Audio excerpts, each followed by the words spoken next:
Greetings from Ricardo Tormo circuit in Valencia.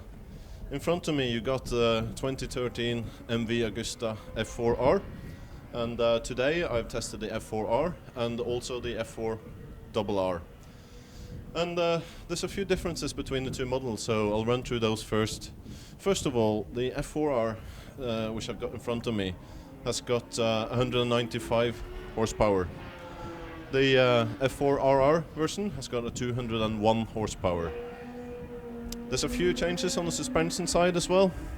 So whilst the F4R has got Mazzocchi front fork and a Sachs rear shock, the F4RR has got electronic suspension from Öhlins all over, including the steering damper on the F4RR. So the F4RR is a very, very high-tech. Very high-tech super sport indeed, and possibly the most high-tech. So it's certainly up there with the Panigale from Ducati and the RS34 from Aprilia.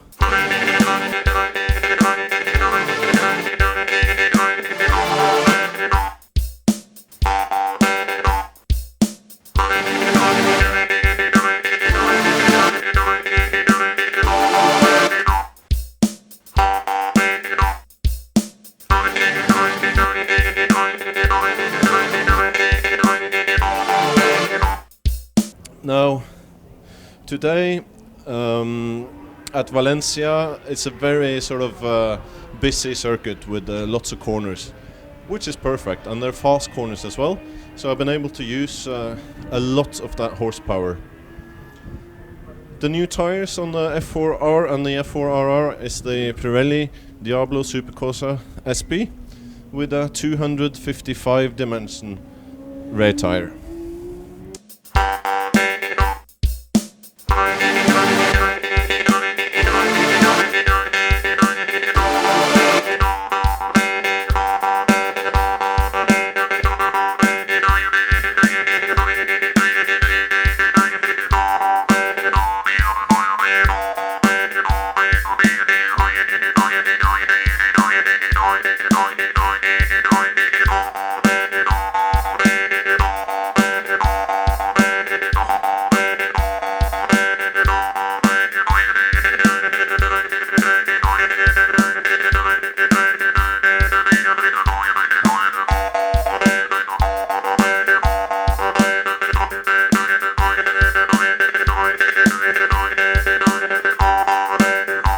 And as you can see, the F4 maintains its old beauty. And there you could hear one that passed us as well. And so you got the single-sided swing arm, you've got the beautiful tubular frame and the same design as the last version. But there's so much new on the F4R and F4RR that the MV Agusta engineers almost wanted to state that this is a new model. In my personal point of view, is not a new model year, but is a new bike, because the improvement is very, very important. The first one and the most important feature is the drive-by-wire system. For the new MV Agusta and for the new drive-by-wire system, a new frame design has been necessary. New Bicuni drive-by-wire throttle body is realized in co-design with Bicuni.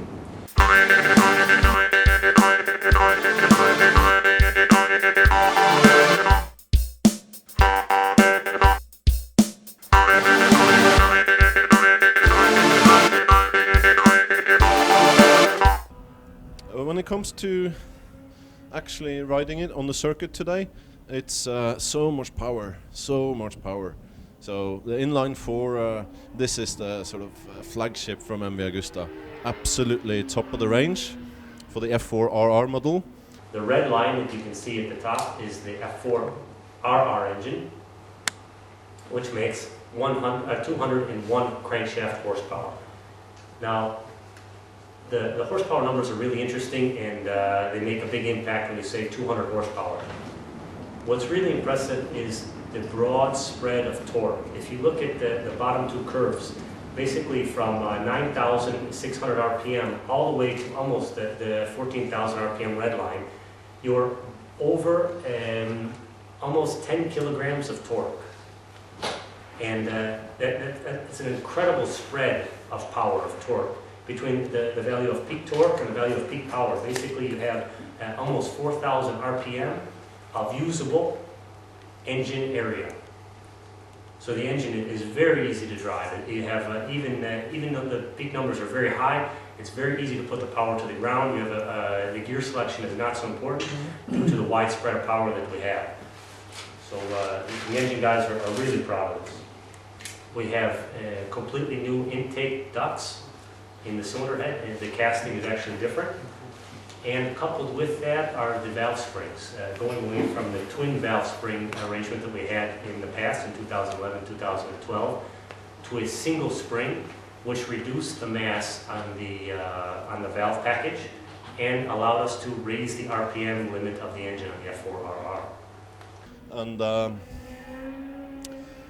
in terms of pricing, this F4R is about €5,000 cheaper than the RR model, and it is because you get so many goodies from Öhlins and all the electronics. So plus titanium rods and lots of other titanium goodies on the RR that you don't get on the R. But the F4R is still a very, very capable superbike, and you know, you need to be really an expert rider to create different lap times from the R to the double R. But you do have better suspension on the RR, and you have got a little bit more horsepower.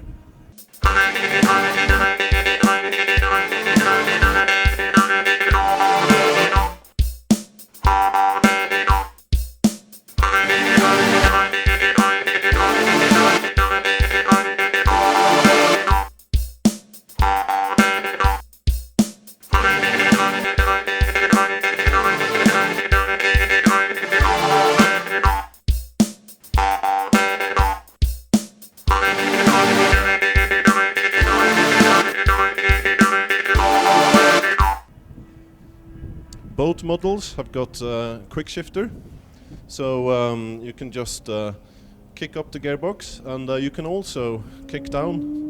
You can also downshift using the quick shifter. I preferred to use the clutch for downshifts,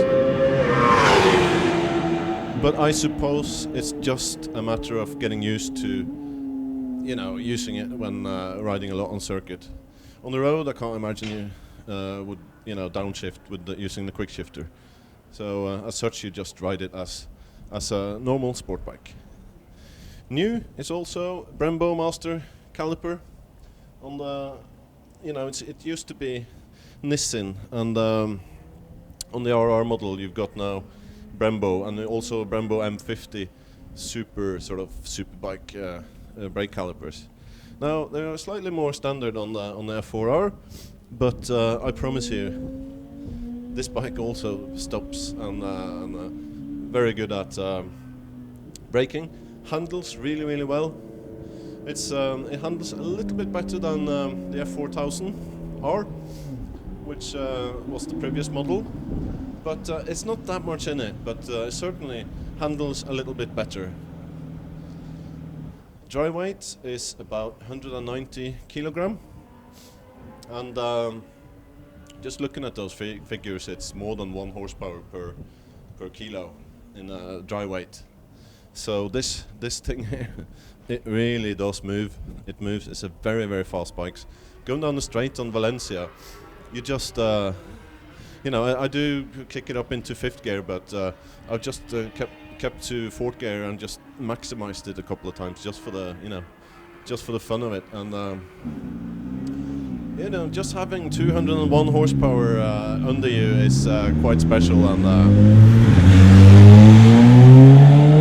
it's just such a powerful, extremely powerful motorcycle. This is a motorcycle for expert rider.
So whilst you might think that the F4 it looks the same, you know, a couple of more horsepower, a few more electronics, but it's a little bit more than that, and it's the technical details is so intricate, it's so sort of high tech. So I'm not going to go into too much detail here right now, but all I can say is that it has changed the F4 into proper 2013 model, and I don't know, it's a very expensive motorcycle.